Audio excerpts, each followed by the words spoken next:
Praise the Lord.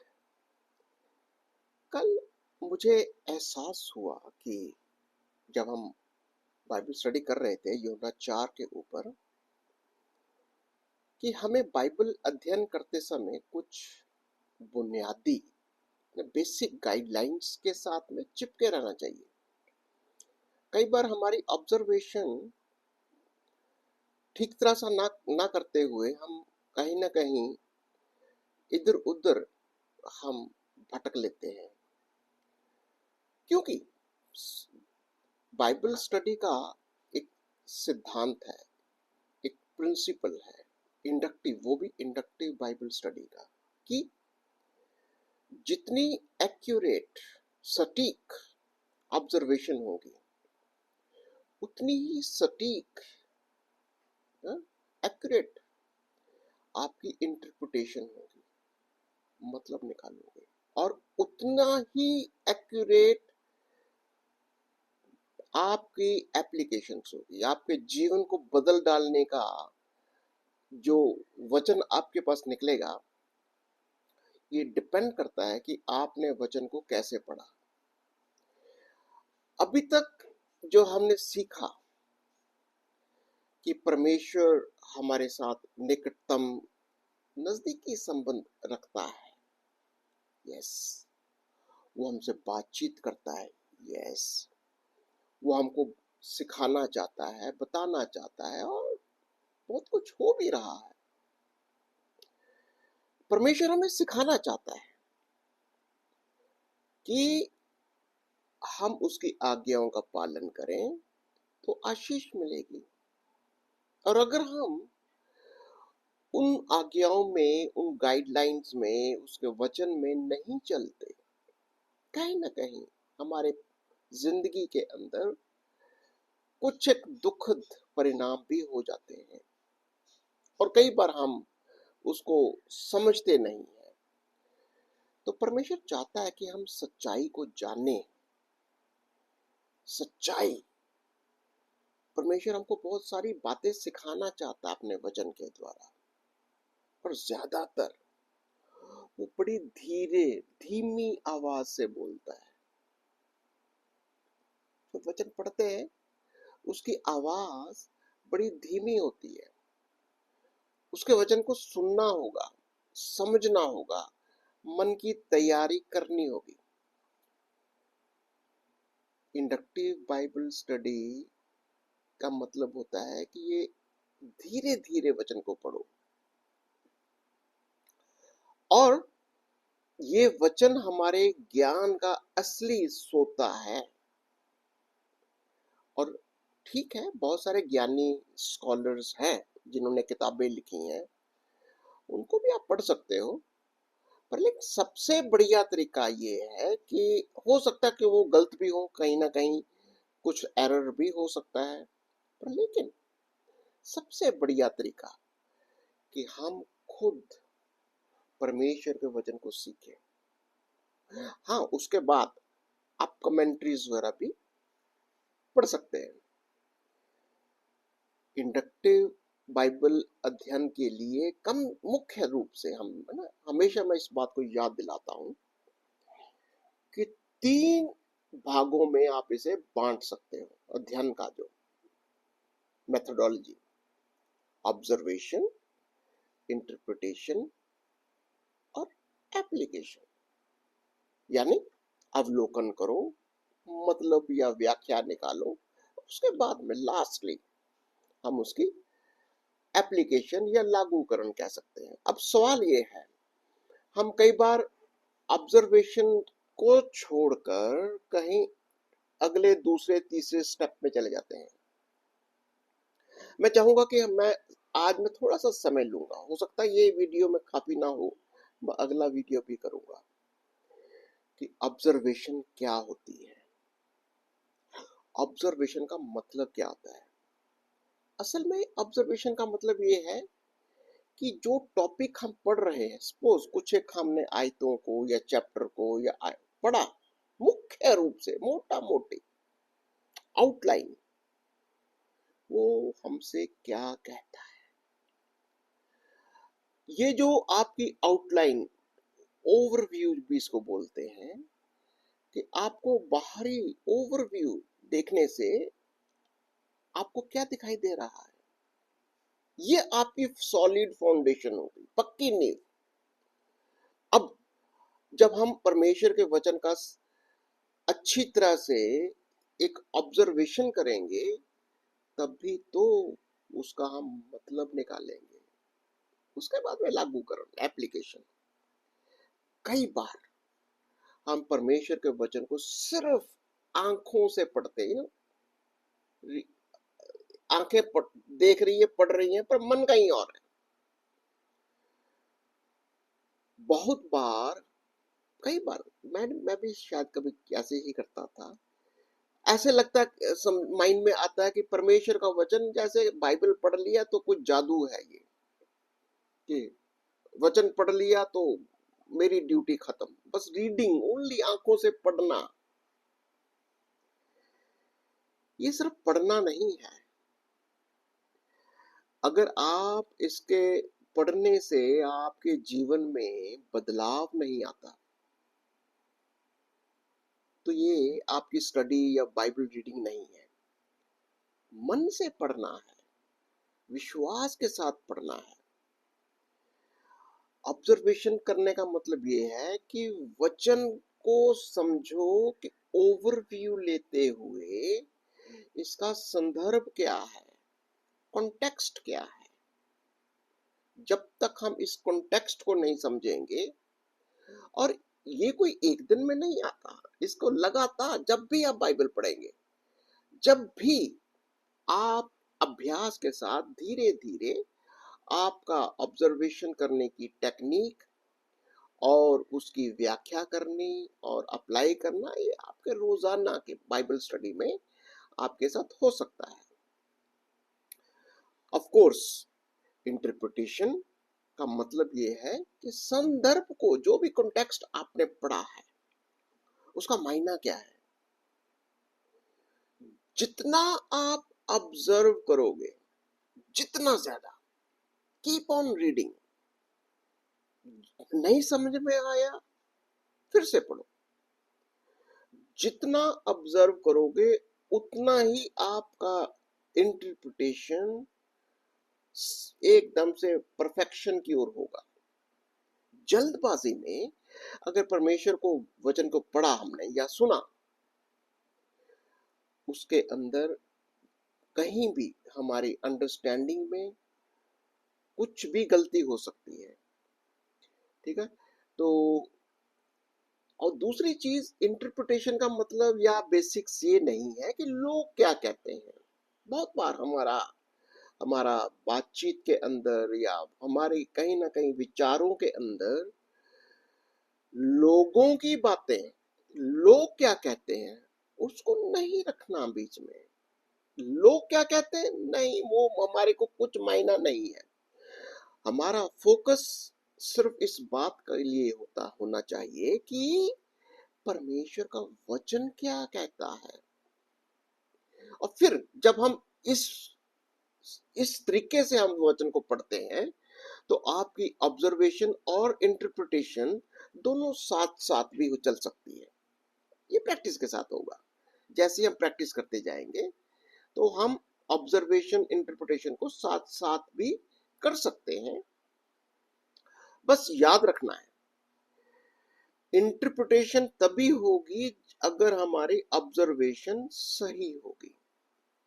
कई बार हमें सही इंटरप्रिटेशन करने के लिए, उसका व्याख्या निकालने के लिए दूसरे संदर्भों या क्रॉस रेफरेंसेस, बाइबल के दूसरे आयतों को देखना पड़ता है।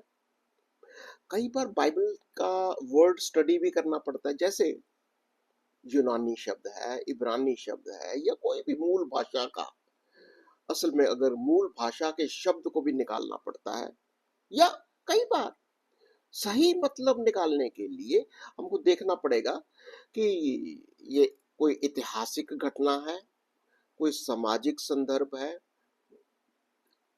इस सब को देखना पड़ेगा। और कई बार हमको ये भी देखना पड़ता है, क्या यह दृष्टांत है, क्या ये कोई रूपक है? हैं? कई फिगरेटिव स्पीच होती है कई बार बाइबल के अंदर। कई बार वो, जैसे यीशु मसीह ने कई बार दृष्टांतों में बातें करी।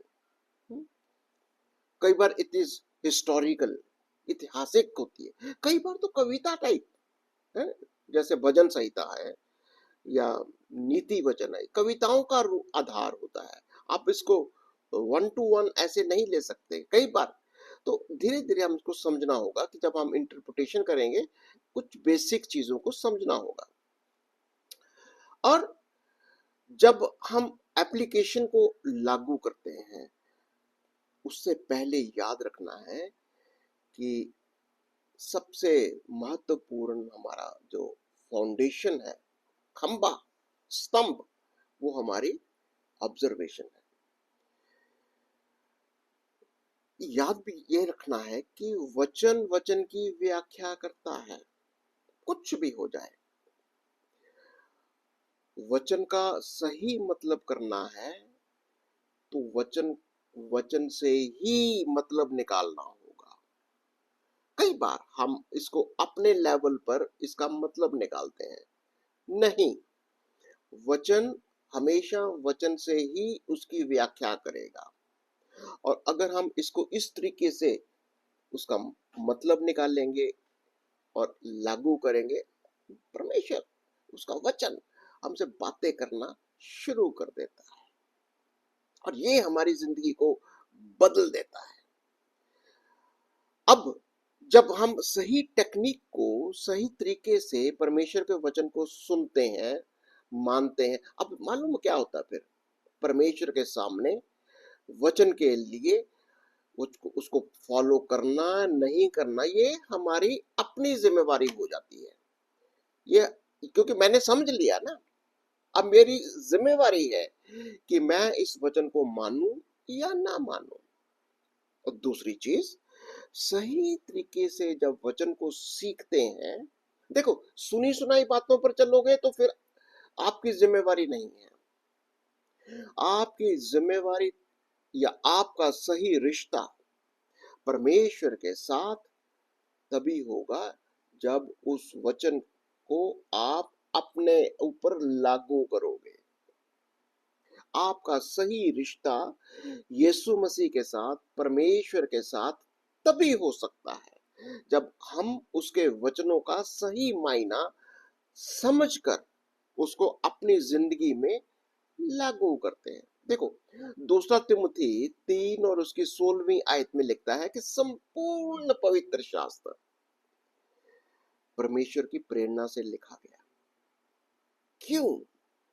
ताकि लोगों को सच्चाई की शिक्षा दे, उनको सुधारना है, उनकी बुराइयों को दिखाना है, ताकि वो अपने धर्मी जीवन में एक प्रशिक्षण पाने में उपयोगी हो। क्यों? वर्स 17, क्योंकि परमेश्वर का प्रत्येक सेवक पवित्र शास्त्र का प्रयोग करते हुए हर प्रकार के उत्तम कार्यों के लिए समर्थी और साधन संपन्न हो जाए। He should be equipped with the word of God।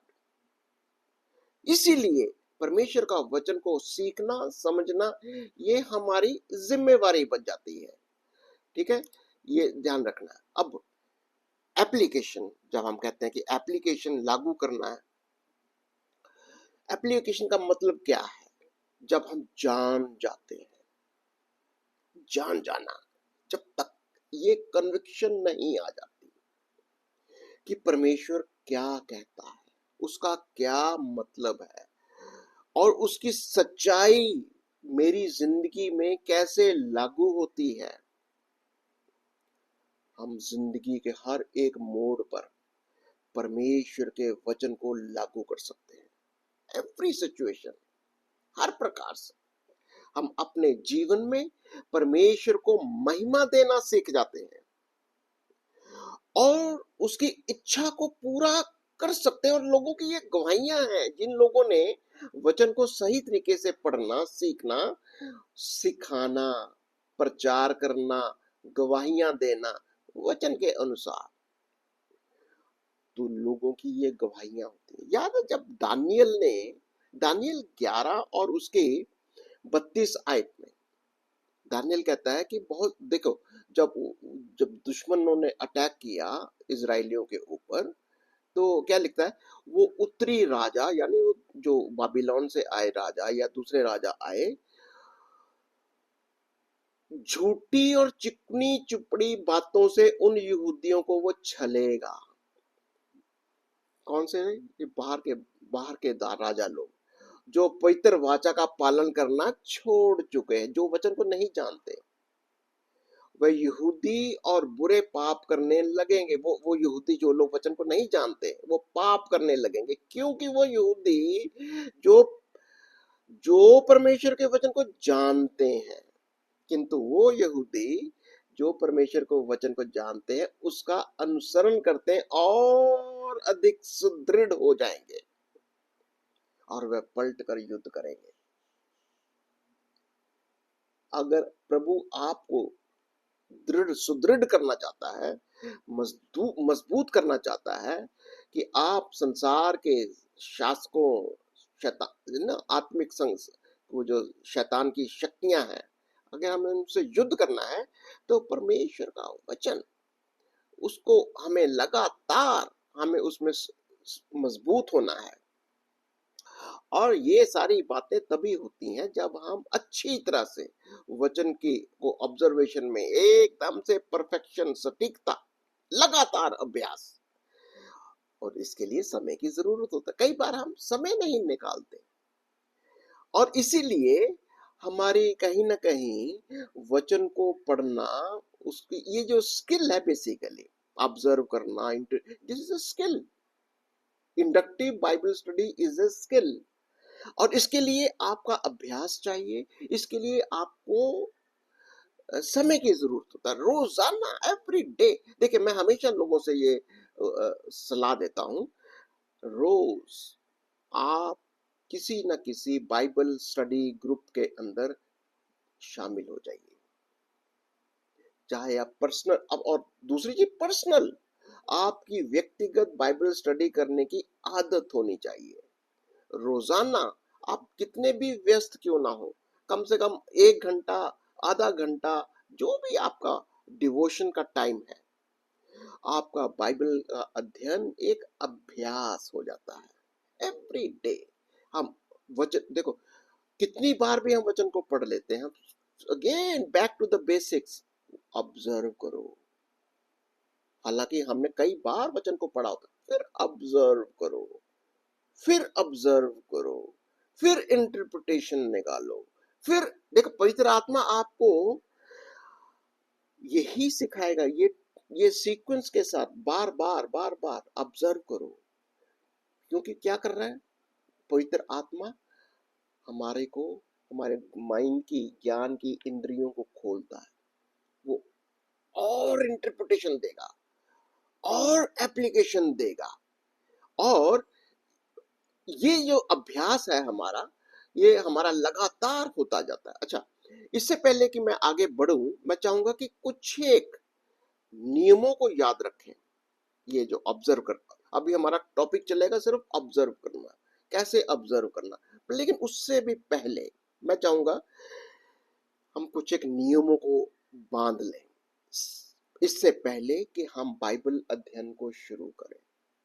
मैं जानता हूं सब प्रार्थना करते हैं, पर लेकिन हमेशा जब हम वचन को पढ़ने जा रहे हैं, प्रार्थना के साथ शुरू करो। You are talking to God, you are talking to the spirit of God. इसको किसी किताब की तरह नहीं पढ़ना, ये परमेश्वर का वचन है।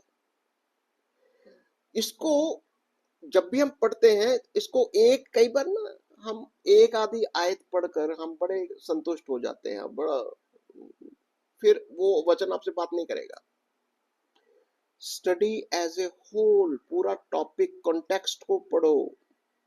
जो भी आपने आज का पाठ पढ़ा है उसको पूरा संदर्भ पढ़ो उसका। पर लेकिन जब हम प्रार्थना के साथ इसको शुरू करते हैं तो हम फिर पवित्र आत्मा हमारे साथ, जो कि हमारा सहायक है। जैसे यूहन्ना 16 और उसकी 13 से 15 में कहता है कि पवित्र आत्मा हमें सभी सत्य के मार्ग में मार्गदर्शन करता है। वो हमें परमेश्वर की बातों से लेता है और उन्हें हम पर प्रकट करता है, और हमारा रेजिडेंशियल टीचर होता है। वो हमारे मन के अंदर, हमारी माइंड के अंदर पवित्र आत्मा हमसे बातें करता है, वो शिक्षा देता है।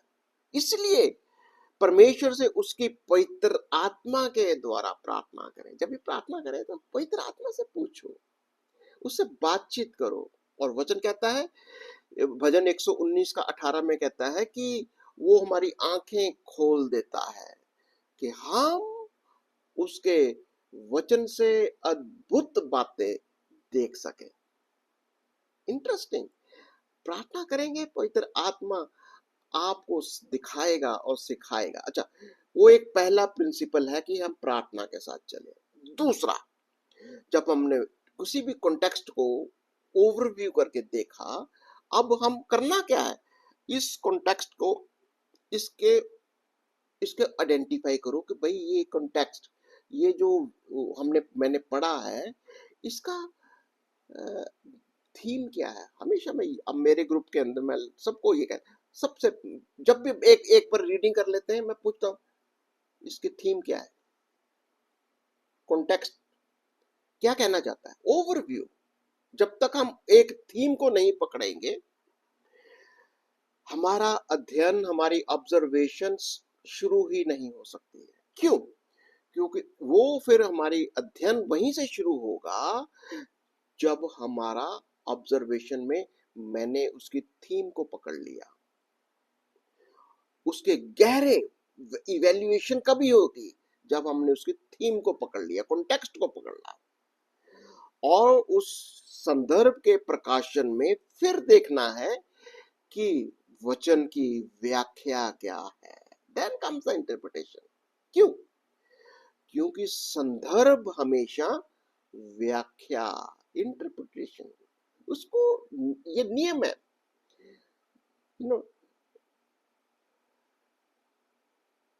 Context rules the text. हमेशा याद रखो, कोई भी टेक्स्ट जो होता है, जो भी वचन लिखा हुआ है, उसके अंदर कुछ भी मायना निकालना है, what is the context inside this. तब आपको वचनों के एक एक शब्द के कई कई मायने निकलेंगे। पर लेकिन अगर हम कॉन्टेक्स्ट में नहीं पढ़ेंगे, कॉन्टेक्स्ट में हमने उसको नहीं सीखा, तो हमें वचन का मायना, उसके कई आपको अलग अलग तरीके निकलेंगे, कई कई अलग अलग इसके यूनानी शब्द होगा, वो इब्रानी शब्द होगा, या अलग अलग हमको जब तक हम उसका कॉन्टेक्स्ट नहीं समझ में आएगा, उसका वर्ड मीनिंग भी समझ में नहीं आएगा। तो remember, context always rules in the interpretation. तो संदर्भ का पाठ में किसी शब्द का अर्थ क्या निर्धारित करता है, सब चीज का, हर एक शब्द का। दूसरी चीज, एक, जैसे कल मैंने कई बार टोका कईयों को, ऑब्जर्व द ऑब्वियस। जब हम ऑब्जर्व करते हैं, तुमको मोटा मोटी ऊपर से देखो, व्हाट इज ऑब्वियस। हमको बहुत सारी बारीकियां एकदम से नहीं पढ़नी। बारीकियां पढ़ने के लिए हमारे पास दूसरा स्टेज होगा, हम इंटरप्रिटेशन में जाएंगे। पर लेकिन अभी ये तीसरा कदम है कि हमने जो ऑब्वियसली, जो दिखाई दे रहा है, जो सरलता से, इजीली, एक लेमैन की तरह हमें क्या दिखाई देता है, तब हमें उन चीजों की तलाश में, जो देखने में आसान हो, जैसे उसकी तलाश कैसे करेंगे, कौन लोग हैं, कौन सी जगह है, क्या घटना है, बेसिक कौन कौन सी घटनाएं, तथ्य, क्या क्या क्या घटनाएं हो रही हैं, और उसके अंदर कौन सी चीज ने आपका ध्यान खींचा। यानी कैसे पता चलेगा कि आपको ये वाला, चाहे वो व्यक्ति है, घटना है, स्थान है, जो भी है, या पैसेज के अंदर वो कॉन्टेक्स्ट को कैसे दिखाई देगा? कई वचनों को, शब्दों को बार बार वो दोहराता है। सबसे इजी वे है, जो शब्द वचन, जो कई बार जो कुछ एक जो शब्द होते हैं वो दोहराए जाते हैं। वो बाय इन नेचर, आपको जो भी लेखक होगा, अगर किसी बात के ऊपर ज्यादा जोर डाल रहा है, इसका मतलब वो कहीं ना कहीं आपके कॉन्टेक्स्ट को दिखा रहा है कि मेरे कहने का तात्पर्य क्या है। दूसरी चीज, एक बहुत इंपॉर्टेंट, कि हमने वचन को पढ़ना कैसे है। कहता ये चौथा कदम है, इसको बोलेंगे स्टेप 4 लगाएंगे, कि पाठ के साथ में निष्पक्षता के साथ पढ़े इसके। Don't try to read by what I want to understand. Angrezi में कहते हैं डील द टेक्स्ट ऑब्जेक्टिवली। जैसे जैसे कोई भी इन्वेस्टिगेटर किसी से भी बातचीत करता है, वो ये नहीं कहता कि मुझे क्या सुनना, वो सामने वाले से ये देख रहा है कि तुम क्या कहना चाहते हो। देखें, वचन हमसे बातें कर रहा है, मुझे ये उम्मीद लेकर नहीं बैठना है कि मुझे क्या सुनना है या मुझे क्या, मेरे लिए क्या चाहिए, नहीं। वचन क्या कहता है, दूसरे शब्दों में जो मूल पाठ है, जो वचन है, जो हमारे पास पैसेज जो हमने पढ़ा है, उसको बोलने दो। वो जीवित वचन है, उसको बोलने दो। देखो, जब तक हम, अगर कॉन्टेक्स्ट को स्थापित करना है तो इसका हमको ऑब्जर्व करना होगा। आपका पहला उद्देश्य क्या है, कि पाठ को वो अपने आप को वो दोहराता है और बार बार वो जोर देकर आपको उस कॉन्टेक्स्ट की ओर पाठ खुद लेकर जाएगा। देखो, कई बार हम परमेश्वर के वचन को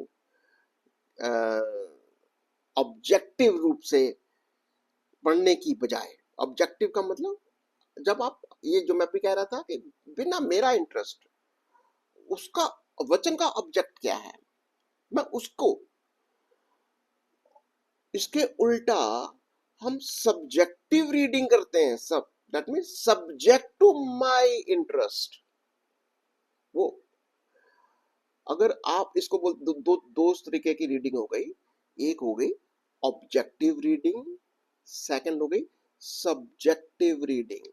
सब्जेक्टिव रीडिंग मतलब, भाई मुझे मुझे कुछ चाहिए इसमें से, मेरा मेरा व्यक्तिगत कोई हित है, मेरा कोई व्यक्तिगत लाभ है, सब्जेक्ट टू योर इंटरेस्ट, उसको बोलेंगे subjective reading. Objective reading, objective reading, भाई वो क्या कहना चाह रहा है, उसका ऑब्जेक्ट क्या है, वो क्या कहना चाहता है। ऑब्जेक्टिव का मतलब यह है कि मुझे कुछ नहीं अभी चाहिए प्रभु, तू क्या कहना चाहे, मेरा व्यक्तिगत लाभ हित वो सब मैं अभी नहीं करना। अगर मैं सिर्फ अपने लाभ के लिए पढ़ना चाह रहा हूं, मुझे कुछ अपना ही चाहिए, वो सब्जेक्टिव हो जाएगा। मेरा फोकस सिर्फ मेरा इंटरेस्ट। परमेश्वर का वचन क्या कहता है, उसका मुझे कुछ नहीं होता है। तो इससे होता क्या है, इससे होता यह है कि परमेश्वर आपसे जो कहना चाहता है वो कह नहीं पाता। और बहुत बार पवित्र आत्मा को इस चीज से दुख होता है। परमेश्वर चाहता है कि हम वास्तव में उसे जाने और सत्य के द्वारा पवित्र किए जाएं, या परमेश्वर के लिए सैंक्टिफाई, अलग हो जाए। उसका वचन सत्य है। यूहन्ना 17:17 में कहता है, हमारा प्राथमिक लक्ष्य, हमारा ड्राइविंग जनून क्या होना चाहिए, सच्चाई को जाने। और फिर हमारा विश्वास और हमारे जीवन का क्या होगा। देखो, हमें अपने जीवन को बदलना है वचन के अनुसार, ना कि मुझे वचन पढ़ना है मुझे अपनी जरूरतों के अनुसार। आप दो समझ आ गया, ऑब्जेक्टिव एंड सब्जेक्टिव। ऑब्जेक्टिव के अंदर मुझे, मेरा ऑब्जेक्टिव वचन को पढ़कर मुझे अपने आप को वचन के हिसाब से तब्दील करना है, बदल, according to the word of God. Subjective, ओ जैसे कोई वचन, कोई मंत्र है, इसको पढ़ लिया, मेरा जो फायदा होना था वो मिल गया। वो तो इस बात को, ऑब्जेक्टिव को अच्छी तरह से समझना। परमेश्वर का वचन, हम ये उसका वचन है, वो व्यक्तिगत रूप से वो आपकी आपकी सेवा के लिए वो आपसे बातें करना चाहता है।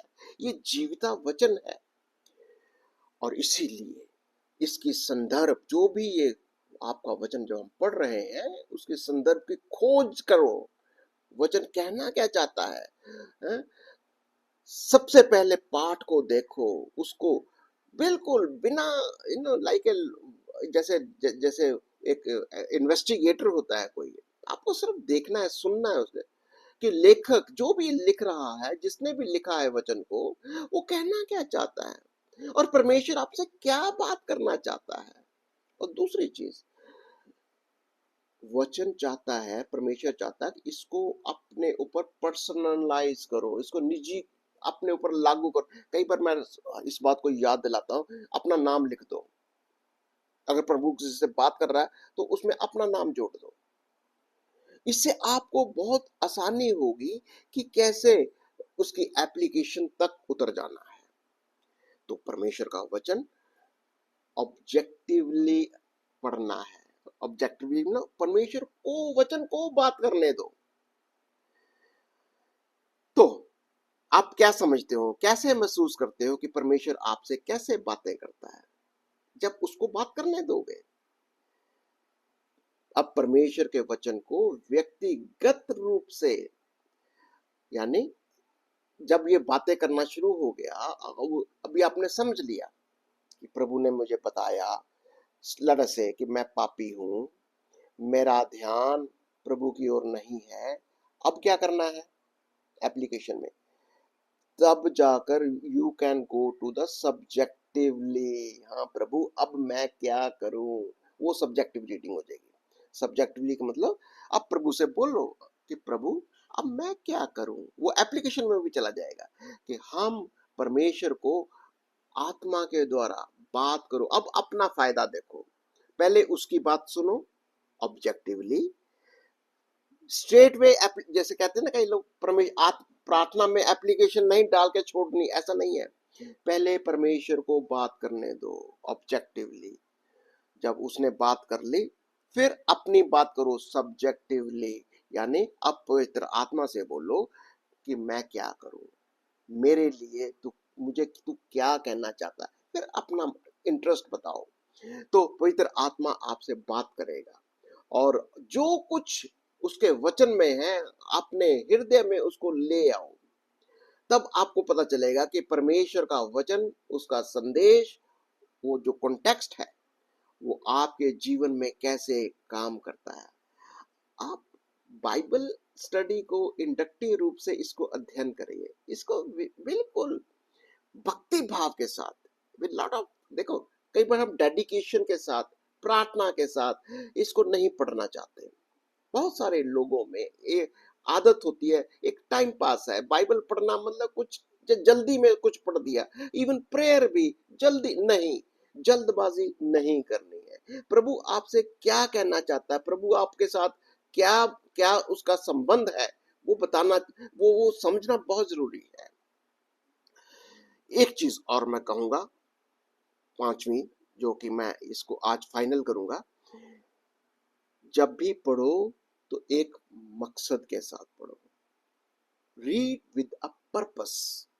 जब भी आप वचन को पढ़ते हो, कैसे, जैसे मैंने अभी बोला था ना, जैसे इन्वेस्टिगेटर होता है, वचन से इंटेरोगेट करो, आप बातचीत करो उससे। जैसे ही वचन आपको कुछ बताया, उसने ऑब्जेक्टिवली उसने मेरे से बातें करी, आपने उसकी बात को सुना।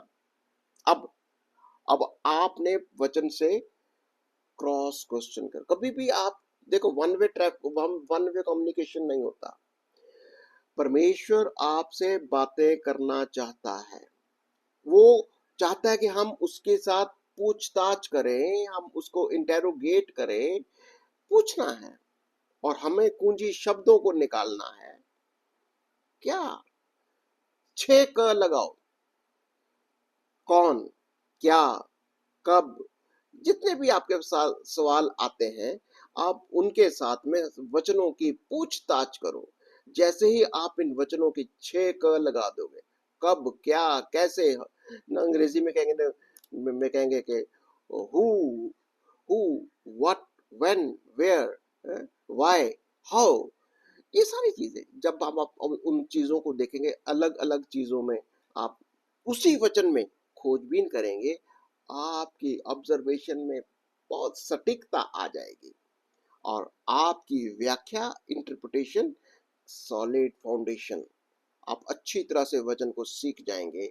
और ये क्रिया आप एक दिन की बात नहीं है, ये लगातार लगातार हम इसको ए, बातचीत करते, इसलिए बाइबल अध्ययन जो है हमारी कोई एक दिन की एक्टिविटी नहीं होती, बल्कि ये रोजाना की आदत बनाइए। आप किसी न किसी ग्रुप के साथ जुड़ सकते हो, अपनी फेलोशिप को डेवलप कर सकते हो, आप वचन को जानते हो, दूसरों को वचन पढ़ना सिखाइए। अगर आप नहीं जानते या आपको अभी पूरी स्किल डेवलप नहीं हुई है, आप किसी ग्रुप के साथ जुड़े रहिए, आप हमारे साथ जुड़िए, आप हमें अपना मोबाइल नंबर दे दीजिए, हम आपके साथ संपर्क कर लेंगे, जैसा भी है। आप हमारे इस वीडियो को भी अगर आप लाइक करते हो कि हम आपके लिए कुछ फायदा हुआ है, तो जरूर इसे शेयर करिए, सब्सक्राइब करिए, और परमेश्वर को आशीष और बरकत का उसको उसको धन्यवाद करिए सारी बातों में। प्रभु आपको बहुत आशीष और बरकत दे। God bless you.